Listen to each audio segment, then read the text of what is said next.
यहाँ पे हम देखते हैं यूया टेंजो को, जिसको हमने पिछले एपिसोड में देखा था। पिछले एपिसोड में हमने इसकी पर्सनालिटी को लेके बात की थी कि वो पहले कैसा पर्सन हुआ करता था, गंदा सा, अजीब सा, मोटा सा, भद्दा सा। उसे कोई बुलाना पसंद ही नहीं करता था। बुलाना पसंद क्या, कोई देखता तक नहीं था उसकी तरफ। इवन उसकी फैमिली तक सेम ऐसी हरकतें करती थी उसके साथ। क्या बीतती होगी उस पे।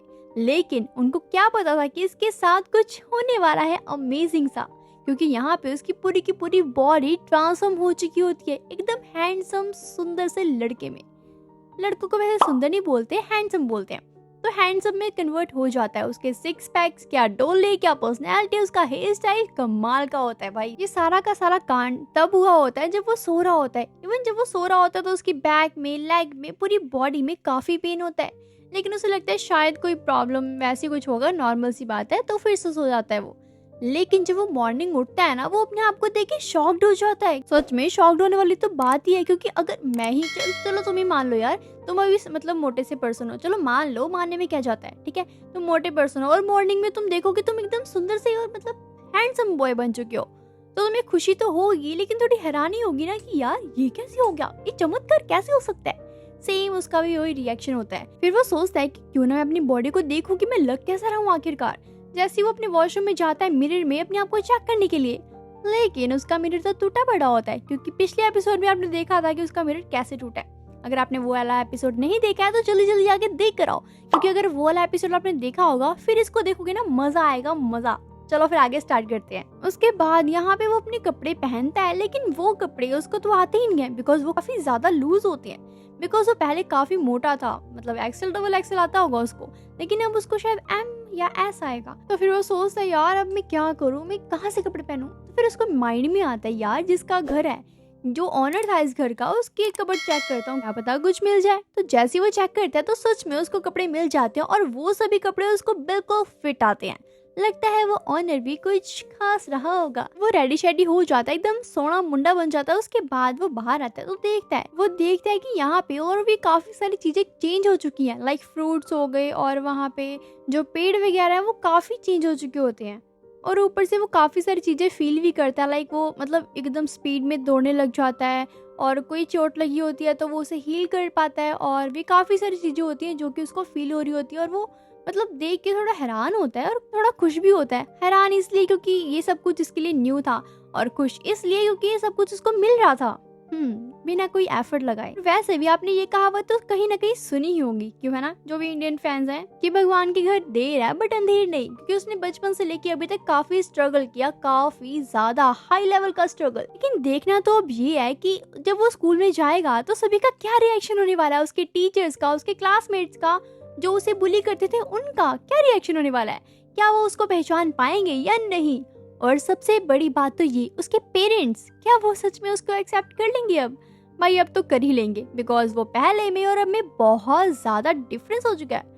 मुझे तो लगता है कि वो पहचान ही नहीं पाएंगे, बिकॉज वो काफी ज्यादा हैंडसम लग रहा होता है। तो चलो आगे देखते हैं। उसके बाद नेक्स्ट डे यहाँ पे योया जैसे स्कूल के अंदर एंटर होता है, अभी तो उसकी तरफ ऐसे देख रहे होते हैं जैसे पता नहीं कौन सा सेलिब्रिटी आ गया होता है, बिकॉज वो सबसे हैंडसम लग रहा होता है। और सभी तो सोचते हैं शायद लगता है कोई न्यू स्टूडेंट आया है। और यहाँ पे जो गर्ल्स होती हैं वो उस पे फिदा हो जाती है, फिदा, और बॉयज तो जेलस करने लग जाते हैं। और उसके बाद वो जब अपनी क्लास में जाके बैठता है तो वो 3 पर्सन आ जाते हैं जो कि उसको हमेशा बुली किया करते थे, और उसे पूछते हैं, लगता है तुम कोई न्यू पर्सन हो, लगता है तुमने न्यू एडमिशन ली है या फिर तुम्हारा ट्रांसफर हुआ है, क्यों है ना। लेकिन तभी अपना योया बताता है, अरे नहीं, मैं तो तुम्हारा योया टेंजे हूँ, जिसको तुम बुली किया करते हो। ये बात सुनकर तो वहाँ पे पूरी क्लास भीड़ लगा लेती है, इकट्ठे हो जाते हैं और कहते हैं क्या मतलब सच में। नहीं, ऐसा नहीं हो सकता, दिस इज इम्पॉसिबल, तुम झूठ बोल रहे हो, जरूर तुम अपनी आईडी छुपा रहे हो, मुझे बताओ कि तुम कौन हो। लेकिन वो कहता है, अरे यार मैं सच बोल रहा हूँ, मैं ही हूँ वो पर्सन जिसको तुम मारते थे, और अब तुम मुझे पहचानने से इनकार कर रहे हो। उसके बाद वो तीनों पर्सन, और वहाँ पे एक लड़का भी होता है, एक लड़की भी होती है, उसका नाम नहीं पता मुझे, लेकिन वो सभी मिलकर उसे ग्राउंड के बाहर लेके आते हैं और उसे पूछते हैं, सच बता दो कि तुम कौन हो, नहीं तो तुम्हारे साथ बहुत बुरा होने वाला है, चलो जल्दी बता दो बेटा। अभी यहाँ पे वो गर्ल आ जाती है एकदम से, पता नहीं कहाँ से। कौन सी गर्ल सोच रहे हो ना, अरे वही गर्ल जिसको यहाँ पे योया ने पहले बचाया था, यानी कि जब वो मोटा हुआ करता था तब उसने गुंडों से उसे बचाया था। याद आ गया ना। तो यहाँ पे वो गर्ल आती है और यहाँ पे वो योया को देख के कहती है, तुम वही हो ना जिसने मुझे बचाया था? तो वो कहते हैं हाँ मैं तो वही हूँ, लेकिन तुमने क्या मुझे पहचान लिया? लेकिन मुझे तुम्हारा नाम नहीं पता। वो बोलती है कि मेरा नाम है कायारो। देखा, मुझे तुम्हें देखते ही पता चल गया कि तुम ही हो यूरो टेंजो। तभी वो कहता है हाँ तुमने तो सही गैस कर लिया मुझे। तभी यहाँ पे क्यारो उसको ऑफर करती है, यानी कि यूई को ऑफर करती है कि क्या तुम मेरे साथ ओसई एकेडमी आना चाहोगे? अगर तुम सोच रहे होगे कि वहाँ पे जाना सही रहेगा कि नहीं, देखो मैं तुम्हें ऑफर कर रही हूँ क्योंकि मैं वहाँ की स्टूडेंट काउंसलर की ऑफिसर हूँ। मुझे लगता है कि तुम्हें ज्यादा सोचना नहीं चाहिए, तो चलो चलते हैं हम। यहाँ पे उसके साथ उसके असिस्टेंट भी होती है, वो भी बोलती है हाँ हाँ तुम्हें चलना चाहिए हमारे साथ, और बताती है कि इसके डैड जो कि ओसाई कंपनी के चेयरमैन रह चुके क्या वो है अभी रिसेंटली में है। और घबराओ मत, मैं तुम्हें बता देती हूँ कि तुम्हें उन्होंने क्यों बुलाया है, क्योंकि यहाँ पे तुमने कायारो को बचाया था उन गुंडों से, इसलिए वो बहुत खुश हैं, तो इसलिए तुम्हें वो बुलाना चाहते हैं, मिलना चाहते हैं तुमसे, ताकि तुम हमारे एकेडमी को ज्वाइन कर लो। तो तुम रेडी हो ना? चले फिर हम। लेकिन यहाँ पे यूई तो काफी कंफ्यूज होता है कि वो जाए या फिर ना जाए, क्या करे वो ये सब कुछ सोच ही रहा होता है। लेकिन तभी यहाँ पे यूई के ब्रदर सिस्टर, जो कि नाम के ब्रदर सिस्टर होते हैं, साथ तो कभी दिया नहीं होता उन्होंने कभी, तो यहाँ पे वो आते हैं और कहते हैं, मतलब उसके बीच में टांग अड़ा देते हैं और कहते हैं तुम इसको क्या लेके जा रहे हो, मुझे लेके चलो, हम दोनों कितने परफेक्ट हैं। वैसे भी इसके पास तो दिमाग भी नहीं है, हम लोग बहुत समझदार हैं,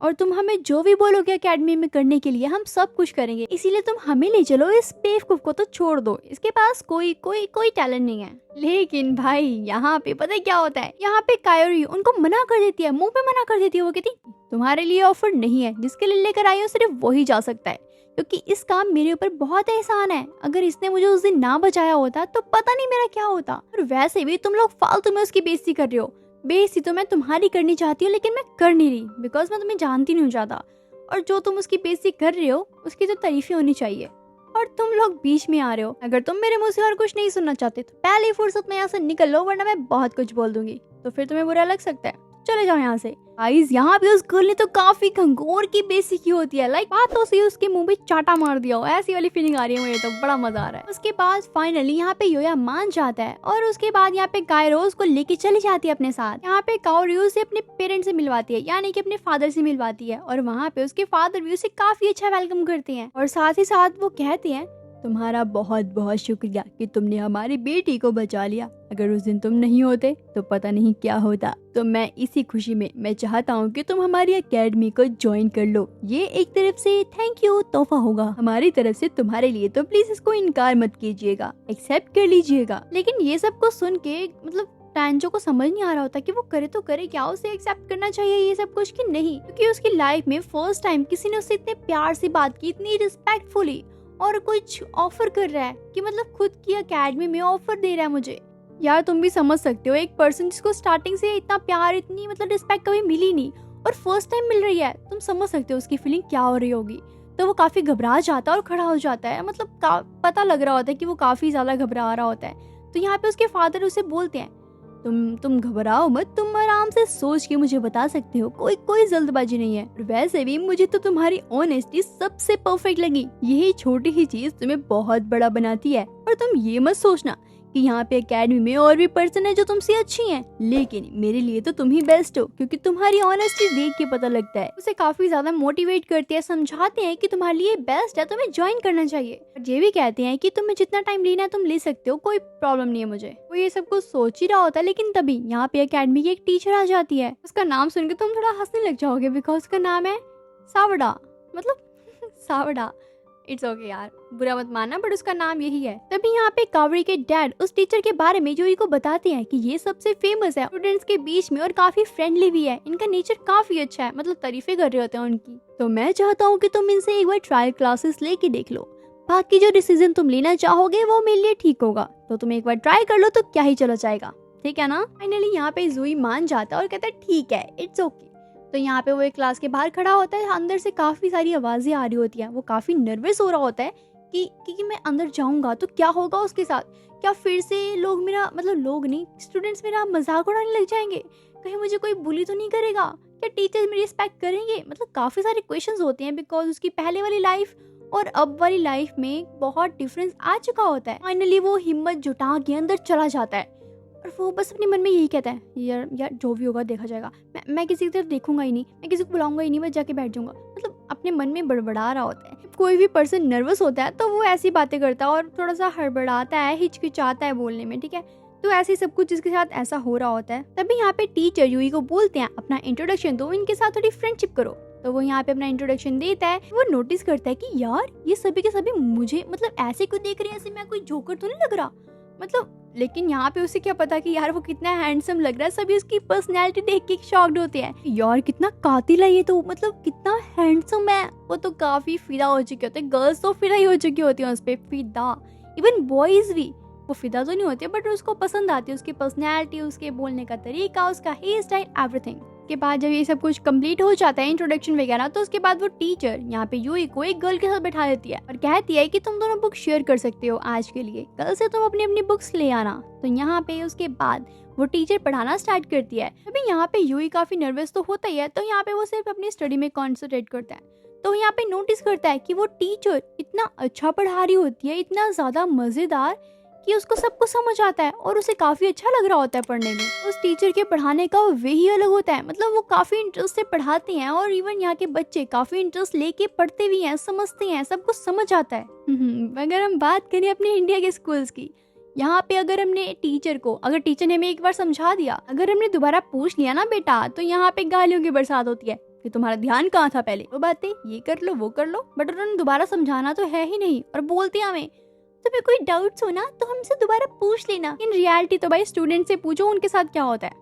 तुम्हारे साथ भी हुआ ही होगा ना, मुझे कमेंट में बताना यार। होता है, सबके साथ होता है। नो ये बात जैसे ही यहाँ पे रिसेस होती है तो सभी के सभी गर्ल्स, सभी के सभी बॉयज भाई पूरे सर्कल बना के खड़े हो जाते हैं। कोई उसे नाम पूछता है, कोई पूछता तुम कहाँ पढ़ते थे पहले, तुम कहाँ रहते हो, तुम्हारा हेयर स्टाइल, तुम्हारा मतलब क्या क्या पूछते हैं, निकनेम तक पूछ लेते हैं, मतलब सब कुछ पूछने लग जाते हैं। लेकिन यहाँ पे अपना यूई तो काफी नर्वस होता है बिकॉज उसके लिए ये सब कुछ न्यू था। तो वो काफी नर्वस होता है और थोड़ा कंफ्यूज होता है कि वो करे तो करे क्या यार, समझ नहीं आ रहा। काश मैं इसके पास होती तो मैं इसको सब कुछ बता दी, इसको गाइड करती कैसे क्या करती और कैसे क्या नहीं। तो गाइस ये एपिसोड मैं यहीं पे खत्म करती हूँ। अगर आप इसका नेक्स्ट पार्ट देखना चाहते हो तो मेरे कमेंट्स में रेड हार्ट की बारिश कर देना, बारिश मतलब बारिश, ठीक है। और मेरे चैनल को सब्सक्राइब कर लेना, वीडियो को लाइक कर लेना। अगर आप चाहते हो कि मैं फेस कैम के साथ वीडियोस बनाऊं तो वो भी बता देना। Thank you.